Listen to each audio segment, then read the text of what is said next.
Bonjour et bienvenue dans l'art de briller, je suis Lucie Lortola, coach pour les entrepreneurs qui veulent vivre de ce qui les fait vibrer sans sacrifier leur santé mentale.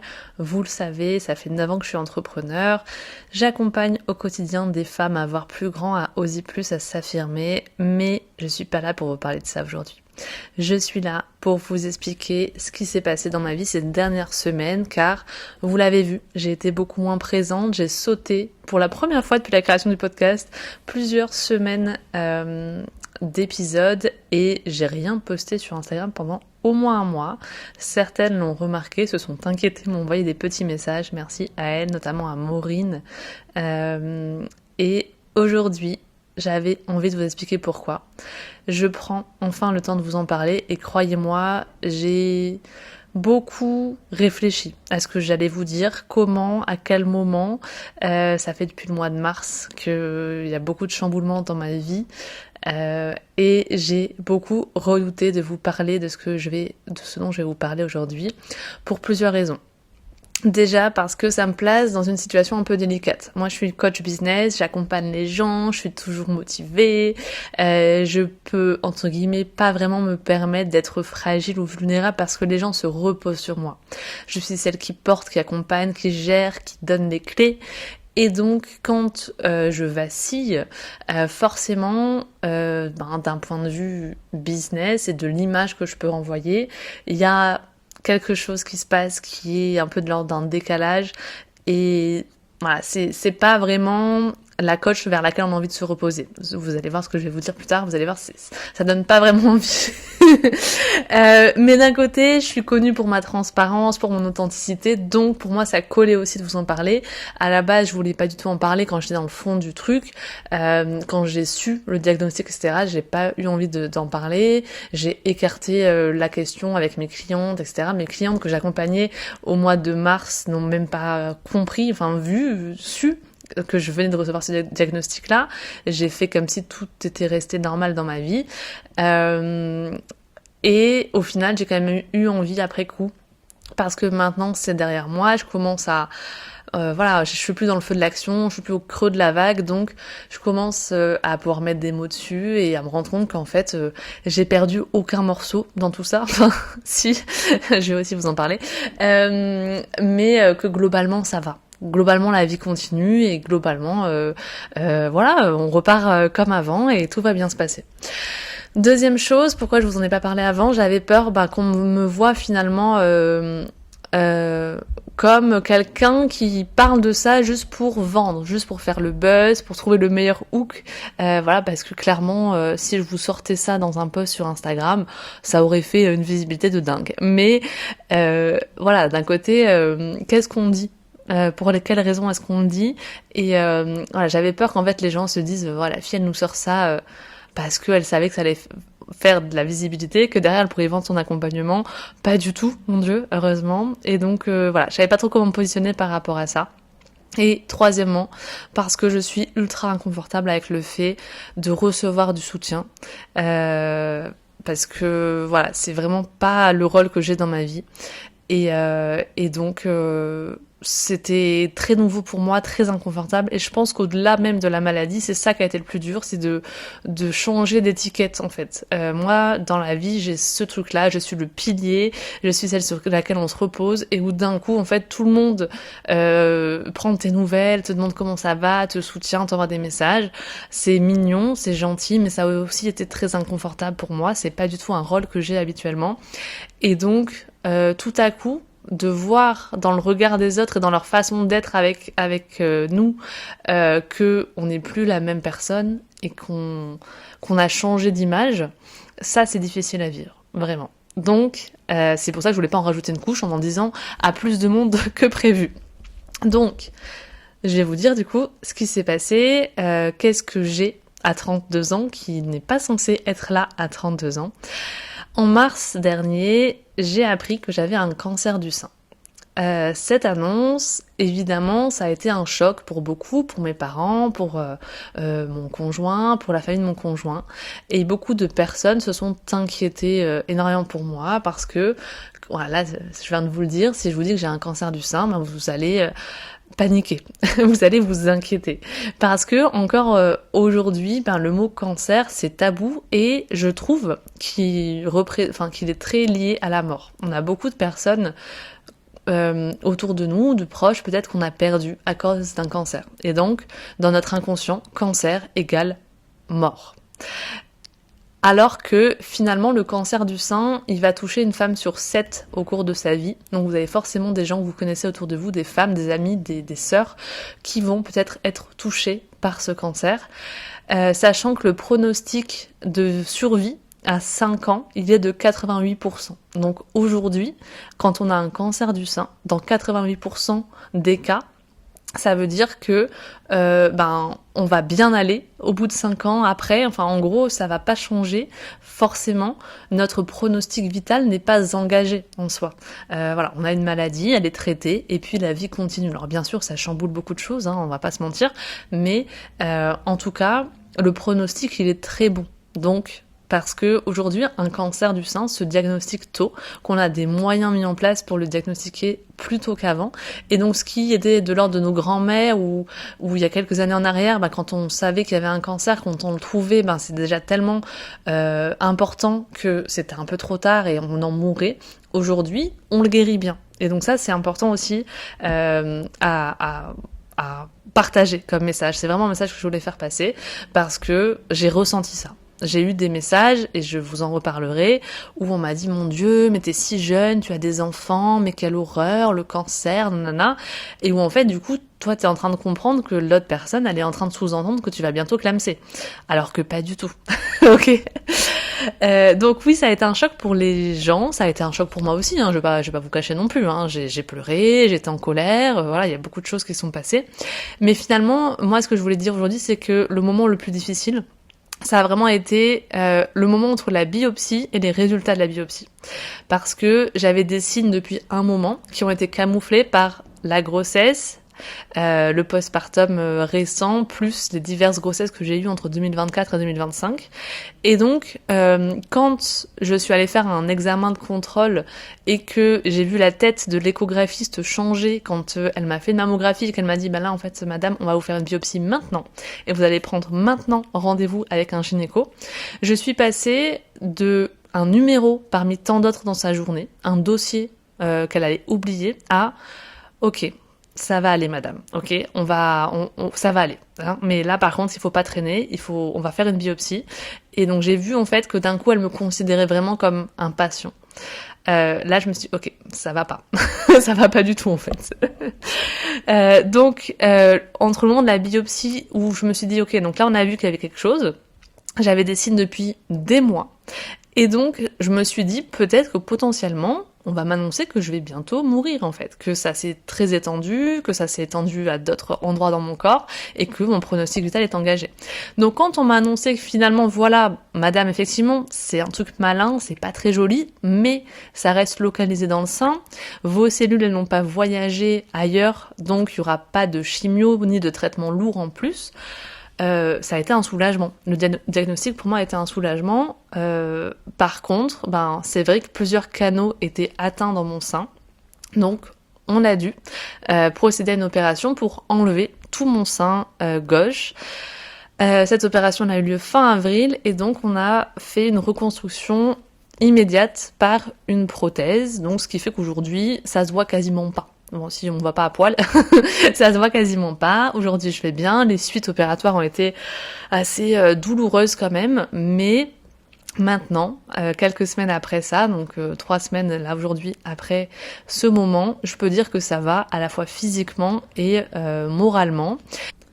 Aujourd'hui, si je vous publie cet épisode, c'est que j'ai eu les résultats de la pièce qui est partie de mon corps, ce morceau qui est parti de mon corps, et qui ont été rassurants et ont montré qu'il y avait rien de plus que ce qu'on pensait au départ. Si voilà, c'est les derniers résultats que j'attends pour être sûr qu'il n'y ait pas besoin d'un autre petit traitement ou un autre traitement plus lourd, comme de la chimio ou de l'hormonothérapie après coup, parce que des cellules auraient pu voyager, parce que finalement il y aurait une zone infiltrante. Donc c'est le seul point d'interrogation que j'ai à ce stade-là. Je vous enregistre cet épisode parce que j'ai quand même foi dans le fait que il y aura rien de plus que ce que j'ai vécu jusque-là. Donc, si vous l'entendez aujourd'hui, ben, vous pouvez être sûr que je suis en bonne santé à présent. Bien sûr, il y aura de la surveillance après, parce que voilà, dans ce type de cancer-là, ça n'engage pas le pronostic vital. Si ça reste à ce stade-là, il n'y a pas normalement de risque de récidive, il n'y a pas de risque génétique, c'est-à-dire que c'est pas ma fille ou ma sœur qui pourrait être atteinte. C'est juste un truc qui te tombe dessus un jour et pas de chance, c'était moi. Finalement, pourquoi aussi j'en parle aujourd'hui? Parce que quand mes proches l'ont su, quand j'en ai parlé à des amis, etc., des personnes autour de moi, énormément d'entre elles m'ont dit « c'est arrivé à ma tante, ma sœur, ma belle-fille, et à un âge aussi entre 30, 40, après la grossesse, etc. » C'est quelque chose qui est très souvent, de plus en plus diagnostiqué chez des femmes jeunes. Et dans les témoignages qu'on voit, dans tout ce qui touche au cancer du sein, j'ai vu des associations, etc. Il y a une majorité de femmes plus âgées. Et donc c'est vrai que ça crée un décalage. Je sais que mon conjoint m'a donné un petit tract d'association, et en fait non, j'ai pas envie d'aller papoter de mon cancer auprès de personnes qui ont 70, 80 ans et qui clairement n'en sont pas au même stade de leur vie que moi.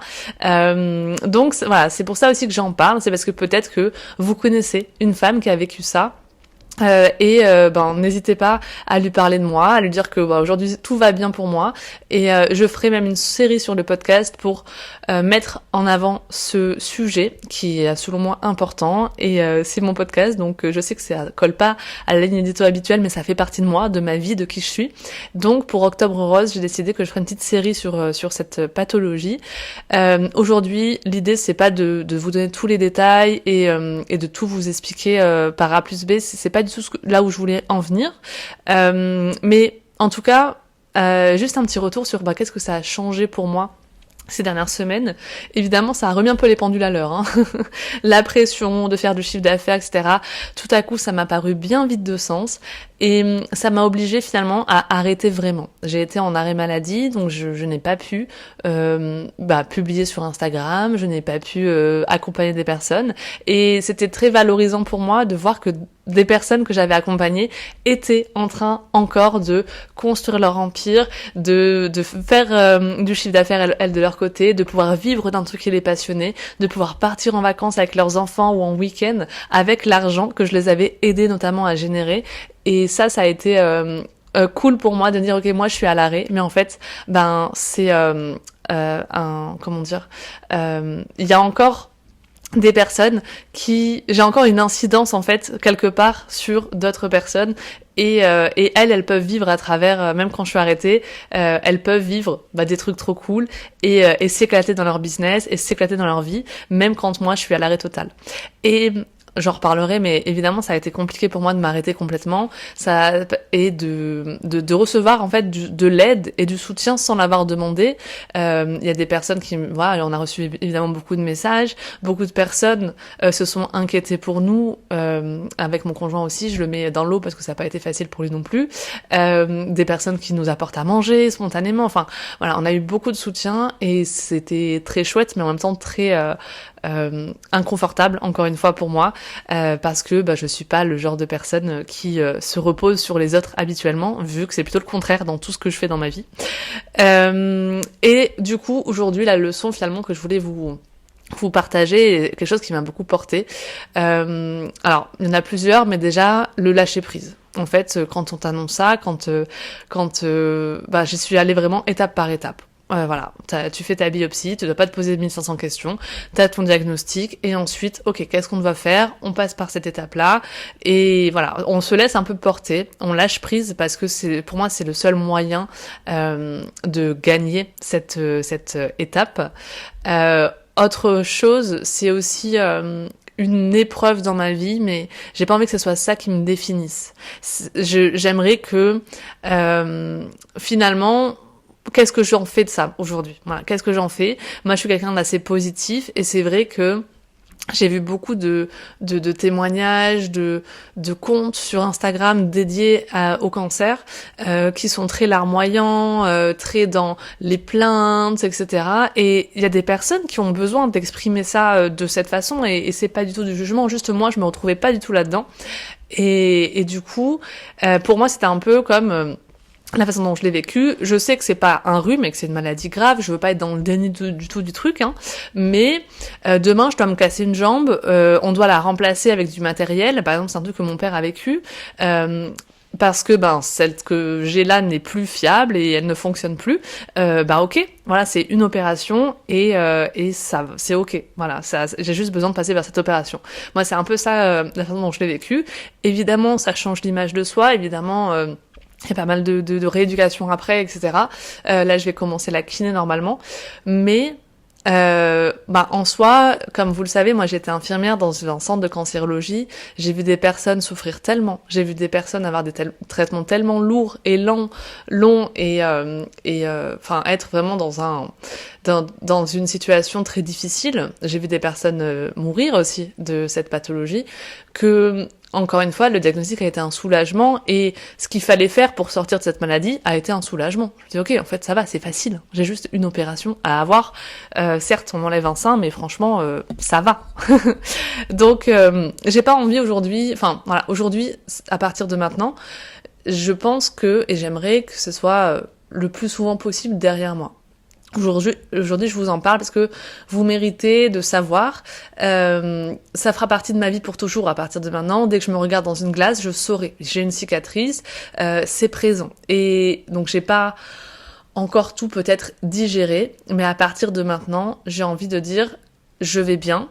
Et je voulais pas en parler non plus sur Instagram, je veux pas l'afficher partout parce que je veux pas qu'on m'identifie seulement à ça. Je veux, par exemple, pour moi c'est inconcevable de faire un podcast dédié ou un compte Instagram dédié, parce que je veux pas moi être étiquetée ainsi. Et c'est pas le regard des autres, c'est moi. Je veux pas me définir à travers l'étiquette cancer du sein. Oui, c'est quelque chose qui m'est arrivé. Oui, je l'ai traversé. Mais aujourd'hui, je ressens pas le besoin de le mettre en avant plus que ça, parce que ça fait partie de ma vie, mais comme plein d'autres choses. Et voilà, j'ai envie de le mettre un petit peu plus de côté. Aujourd'hui, je vous en parle, mais je vous en reparlerai bien sûr. Mais voilà, c'est une étape. Ok, point final. Il y a une chose aussi que je voulais vous dire. Cet épisode, moi, ça m'aide aussi à verbaliser les choses, à voir un peu comment j'en suis dans ma tête, et à accepter un peu plus qu'en fait, oui, en fait, c'est pas anodin ce que j'ai vécu. Et vous savez, les réactions des gens et les messages que je vais recevoir après ça vont venir titiller cette part de moi, à dire, regarde, tu vois, les gens, ils s'inquiètent pour toi, c'était pas anodin. Mais encore une fois, c'est un peu comme quand on est enceinte. Je l'ai toujours dit, quand je voyais des femmes enceintes, c'est en mode, oh mon Dieu, quelle étape incroyable de leur vie. Et quand moi j'étais enceinte, c'était, ça semble un peu moins important que l'image qu'on en avait.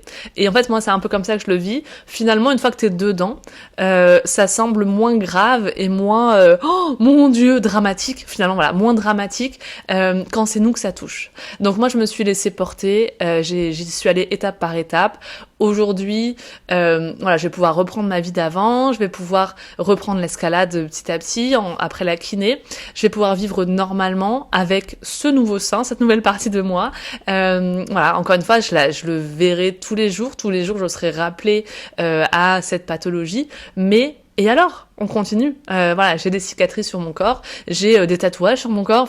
Mon corps a porté la vie, et puis ça laisse des traces, et puis ça nous définit pas à 100% non plus. Donc voilà ce que je voulais vous dire. J'avais besoin de vous en parler aujourd'hui. Aujourd'hui, je me rends compte que ça aurait pu remettre les pendules à l'heure finalement sur toute ma vie. je pense que ça, c'est le genre de choses qui, mine de rien, te rappellent un petit peu à ta condition de mortel, quand même. Surtout dans cette période où je me demandais si au final j'allais pouvoir voir grandir mes enfants. Aujourd'hui, je sais que c'est le cas, mais où on se dit bon, est-ce que j'ai accompli bien tout ce que je voulais accomplir? Est-ce que je suis ok dans ma vie? Et je me rends compte là, en reprenant le travail petit à petit, que j'ai la chance incroyable d'avoir pris la décision il y a plus de 10 ans maintenant de vivre mes rêves, d'avoir une vie où je me sens alignée et de pouvoir me poser derrière un micro et vous raconter tout ça.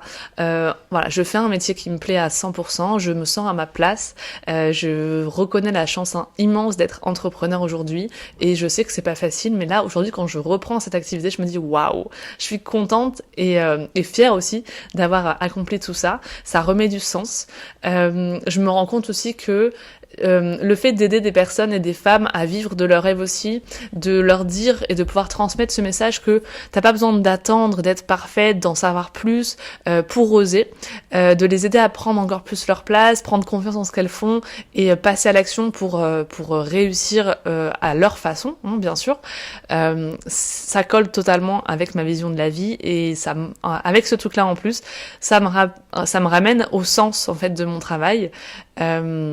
Voilà, donc je sais que mon impact, c'est pas juste finalement quand je suis dans la production, etc. Il infuse les gens bien plus longtemps, bien plus loin, et ça m'aide.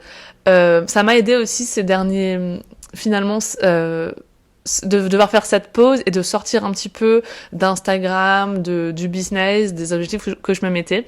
Ça m'a aidé à relativiser. Ça m'a aidé à prendre du recul et de la nuance sur les messages que on nous renvoie avec le contenu sur Instagram. Et ça m'a aidé à réaliser que je me mettais beaucoup de pression aussi ces derniers mois pour faire toujours plus, faire toujours mieux, augmenter mon chiffre d'affaires, etc.